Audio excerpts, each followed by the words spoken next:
പരിശുദ്ധനായ അല്ലാഹു ആ ഒട്ടകത്തെ ഈ മരുഭൂമിയിൽ സൃഷ്ടിച്ചു വിട്ടിട്ടുള്ളത്. എന്തൊക്കെയാണ് അതിൻ്റെ കോലം? നമുക്ക് ഈ ജീവശാസ്ത്ര രംഗത്ത് പഠനം നടത്തിയിട്ടുള്ള ആൾക്കാർ തന്നിട്ടുള്ള ചെറിയ അറിവുകൾ എന്താണ്? അതിൻ്റെ കണ്ണിൻ്റെ, അതിൻ്റെ മൂക്കിൻ്റെ ഒക്കെ പ്രത്യേകത. കണ്ണിന് നമ്മളെ കണ്ണുപോലെയല്ല, കണ്ണിന് പ്രത്യേകമായ ഒരു കൂളിംഗ് ഗ്ലാസ് അല്ലാഹു നൽകിയിരിക്കുകയാണ്. പൊടിപടലങ്ങളൊന്നും ഒട്ടകത്തിൻ്റെ കണ്ണിലേക്ക് അടിച്ച് കയറാതിരിക്കാൻ, മരുഭൂമിയിലാണല്ലോ ആ മിണ്ടാപ്രാണി യാത്ര ചെയ്യുന്നത്, അതുകൊണ്ട് തന്നെ കൂളിംഗ് ഗ്ലാസ് ഒന്നും വെക്കാൻ അതിന് സാധിക്കൂല. നമുക്കങ്ങനെ കർച്ചീഫ് കൊണ്ട് തുടച്ചോ തടഞ്ഞോ ഒക്കെ നിർത്താൻ കഴിയും. ആ സാധുവിന് അങ്ങനെയൊന്നുമില്ല. അതുകൊണ്ട് അല്ലാഹു ഒട്ടകത്തിന് 2 പോള കൊടുത്തിരിക്കുന്നു, 2 മൂടി കൊടുത്തിരിക്കുന്നു. ഒന്ന് ഓട്ടോമാറ്റിക്കായിട്ട് അടഞ്ഞു പോകുന്നതാണ്, മറ്റേതങ്ങനെ തുറന്നിരിക്കും. എത്ര പൊടിപടലങ്ങൾ ഉണ്ടെങ്കിലും അതിന് യഥേഷ്ടം മണൽക്കാറ്റിലൂടെ സഞ്ചരിക്കാൻ സാധിക്കുമെന്ന് ആ ജീവിയെ കുറിച്ച് പഠിച്ചിട്ടുള്ള ജന്തുശാസ്ത്ര ഗവേഷകന്മാർ നമ്മളോട് പറയുകയാണ്. എങ്കിലോ അത് മാത്രല്ല, അതിൻ്റെ ഈ നാസ്വാദ്വാരത്തിന് പ്രത്യേകമായ ഒരു അടപ്പുണ്ടെന്നാ, ഒരു പ്രത്യേകമായ അടപ്പ്. അതിങ്ങനെ തുറക്കുകയും അടയും ചെയ്യുന്ന രൂപത്തിലുള്ള ഒരടപ്പ്. അതും ആവശ്യമാണ് മരുഭൂമി കൂടെ യാത്ര. ഇനി നോക്ക് നിങ്ങൾ, ആ ഒട്ടകത്തിൻ്റെ ചുണ്ടിന്, മേൽചുണ്ടിനും താഴെ ചുണ്ടിനും പ്രത്യേകമായ പിളർപ്പുണ്ട് എന്ന് പറയുകയാണ്. പിളർപ്പുണ്ട്. എന്താ കാരണം? നമ്മൾ തിന്നതുപോലെ കൂൾ ഡ്രിങ്ക്സ്, അതുപോലെ സോഫ്റ്റ് ആയിട്ടുള്ള ഭക്ഷണമൊന്നുമല്ല, ഫുഡൊന്നുമല്ല ഇതിന് കഴിക്കാനുള്ളത്, അല്ലേ? ആ മരുഭൂമിയിലെ മുൾച്ചെടികളാണ് ആ സാധുവിന് ഭക്ഷിക്കാനുള്ളത്. അതുകൊണ്ട് അതിന് പറ്റിയ പ്രകൃതം അല്ലാഹു അതിന് നൽകിയിരിക്കുകയാണ്. അതിൻ്റെ ചുണ്ടുകൾക്ക് മേലെ ചുണ്ടിനും താഴെ ചുണ്ടിനും പ്രത്യേകം പിളർപ്പ് അല്ലാഹു നൽകിയിരിക്കുകയാണ്. ഇനിയോ ആ സാധുവിന് എവിടെയാണ് വെള്ളമുള്ളത് എന്നത് അറിയാൻ സാധിക്കും. വെള്ളത്തിൻ്റെ സ്മെല്ലറിയുന്ന ജന്തുവാണത്, അല്ലേ?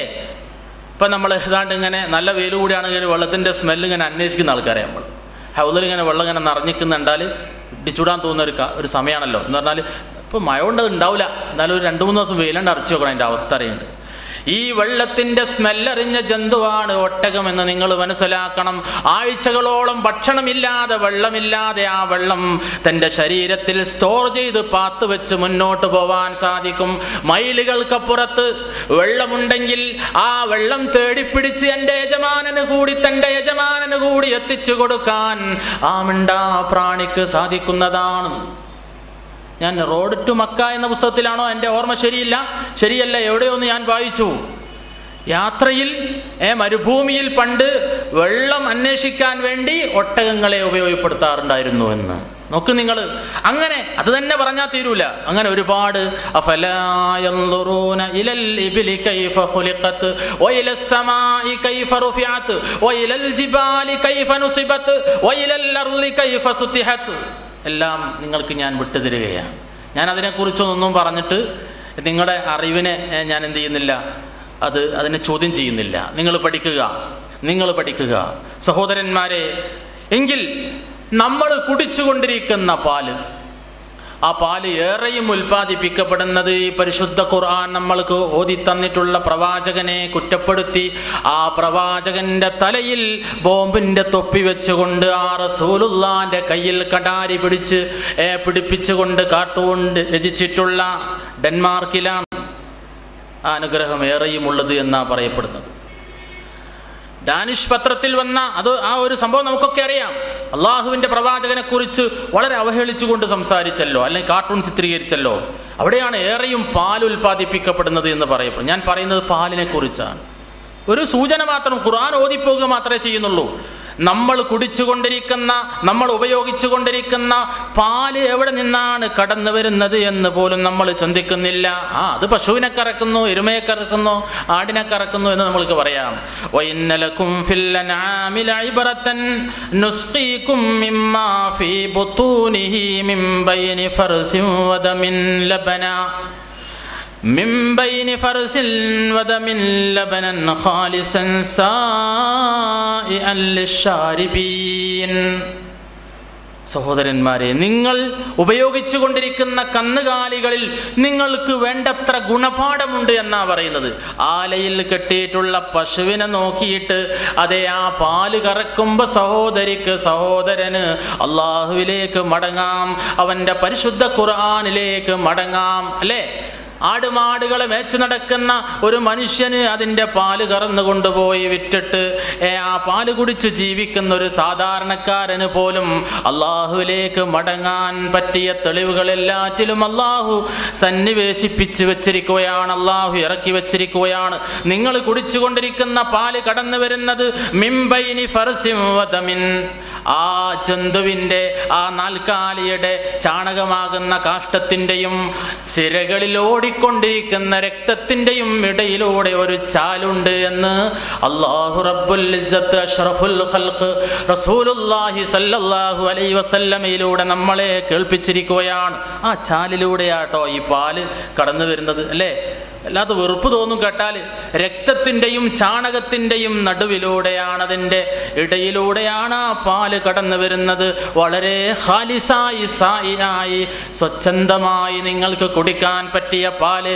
പക്ഷേ ആ നാൽക്കാലിയെ കറക്കുന്ന ഇരുകാലിയായി മനുഷ്യൻ മാറിയിരിക്കുകയാണ്. ആ നാൽക്കാലിയെ കറക്കുന്നു ഇരുകാലി. അത്രയും അതിനെക്കുറിച്ച് പറയാനുള്ളത് ചിന്തിക്കുന്നില്ല. ഈ പ്രകൃതിയെ അറുക്കുന്നു ഇരുകാലി, അതിനെ കറക്കുന്നില്ല അല്ലേ? പരിസ്ഥിതി പ്രശ്നം എല്ലാവരും പറയുന്നു, നമ്മളും പറയേണ്ടതാ ഖുർആന്റെ വൃത്തത്തിൽ നിന്നുകൊണ്ട്.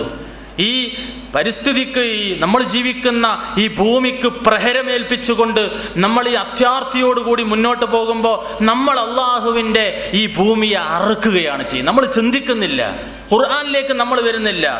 ഇതിൽ അല്ലാഹ് സൂചിപ്പിച്ചിട്ടുള്ള, അല്ലാഹ് പറഞ്ഞിട്ടുള്ള ഓരോ വസ്തുവും ഈ ഭൂമിയിൽ നമുക്ക് ആവശ്യമുള്ളതാ. ആ ആർത്തി കൊണ്ട് അതിനെ വാരിപ്പുണർന്ന് അതിനെ കടിച്ച് പറിച്ച് കീറി തുണ്ടം തുണ്ടമാക്കി എറിഞ്ഞ് ഒന്നും ചിന്തിക്കാതെ ബുദ്ധിയില്ലാതെ അലസന്മാരായി ഉദാസീനരായി മാറേണ്ടവരല്ല നമ്മളൊന്ന് സടകുടഞ്ഞ് എഴുന്നേൽക്കുക. നമ്മൾ ജാഗ്രതയും ജാഗരണവും പ്രഖ്യാപിക്കുക.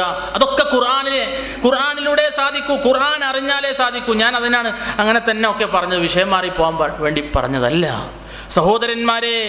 അതുകൊണ്ട് ഈ പരിശുദ്ധ ഖുർആനിലെ ഒരുപാട് ദൃഷ്ടാന്തങ്ങൾ അങ്ങനെ അള്ളാഹു എണ്ണി പറയുന്നു. നോക്ക് നിങ്ങൾ, പരിശുദ്ധ ഖുർആനിൽ ഉറുമ്പിന്റെ ഒരു അധ്യായം തന്നെ ഉണ്ട്.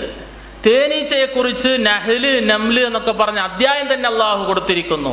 ആനയെ കണ്ടിട്ട് അള്ളാഹുവിനെ കണ്ടെത്താൻ സാധിച്ചിട്ടില്ലെങ്കിൽ ഒരു കൊതുവിനെ നോക്കിയിട്ട് നിനക്ക് അള്ളാഹുവിനെ കണ്ടെത്തിക്കൂടെ? എന്താ ആനയും കൊതുകും തമ്മിലുള്ള വ്യത്യാസം എന്താ?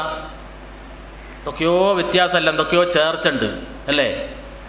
ഇപ്പോൾ ഇങ്ങനെ ഒരടിയാണ് കൊടുത്താണ് പറഞ്ഞേക്കല്ല വേണ്ടി. ആ കടിക്കുന്നതിനിടയിൽ കൂടെ ആനനെ കാണാൻ ആനയും കൊതുകിനെയും നോക്കണമെന്ന് ഞാൻ പറയും തമാശയായിട്ട്. ആനക്ക് 4 കാല്, കൊതുകിനും 4 കാല് അല്ലേ?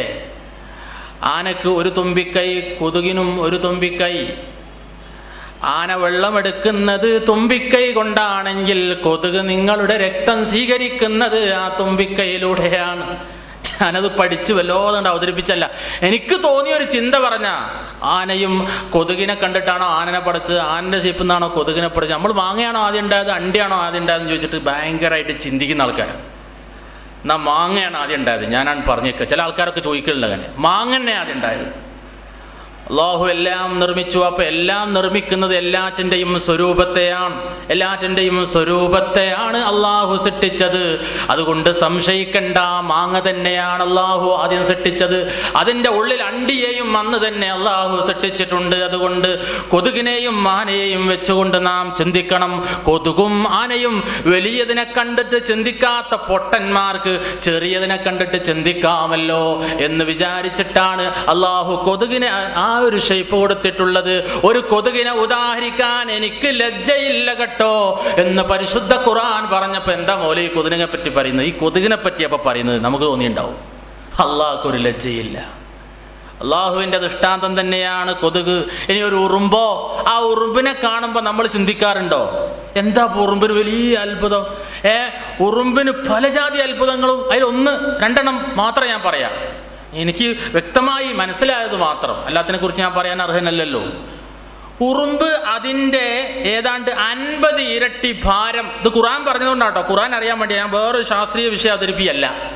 ഖുർആൻ അറിയാൻ നിങ്ങൾ തയ്യാറാണെങ്കിൽ ഇതൊക്കെ നിങ്ങൾക്ക് അറിയാൻ കഴിയുന്നുള്ളതാണ് പറഞ്ഞാൽ മനസ്സിലായി തരുന്നത്. ഉറുമ്പ് അതിൻ്റെ 50 ഇരട്ടി ഭാരം വഹിക്കുമെന്ന് അതിനെക്കുറിച്ച് പഠനം നടത്തിയ ആൾക്കാർ പറയാം. നമ്മളോ, ഞാനൊരു 75 കിലോ ഉണ്ട്, ആ 75 കിലോ മൗലയിൽ പോകുമ്പോൾ കൊണ്ടുപോയിക്കൊള്ളെന്ന് പറഞ്ഞിട്ട് ഈത്തപ്പഴ തല്ലിൽ ചെന്നാൽ ഞാൻ അട്ടച്ചാണ് പോകും അല്ലേ? നമ്മളെ കൊണ്ട് കഴിയോ? ആ മല്ലന്മാരൊക്കെ ആണെങ്കിൽ ചിലപ്പോൾ എടുത്ത് പൊന്തിക്കുക അല്ലെ കൊണ്ടുപോവുക ചെയ്തെന്ന് വരാം. കിൻഡലൊക്കെ എടുക്കുന്ന ആൾക്കാരുണ്ട്. ഞാൻ പോലെ മറന്നുകൊണ്ട് പറയല്ല. ഒരു 50 ഇരട്ടി 5 ഇരട്ടി എടുക്കാൻ കഴിയും നമ്മൾ കൊണ്ട്. എങ്കിൽ ആ ഉറുമ്പ് അരിച്ചരിച്ച് കറുകറുത്ത പാറക്കെട്ടിലൂടെ നീക്കൊണ്ടിരിക്കുന്ന അതേ നമ്മുടെ ചുമരുകളിലൂടെ പില്ലറുകളിലൂടെ കയറി പോകുന്ന ചെറിയ ചെറിയ വസ്തുവാകുന്ന ഉറുമ്പ് അതിൻ്റെ 50 ഇരട്ടി ഭാരം വഹിച്ചുകൊണ്ടാണ് അത് പോകുന്നത് സഹോദര. ആ ഉറുമ്പിനെ കണ്ട അള്ളാഹുവിനെ നമ്മൾ കണ്ടിട്ടില്ല.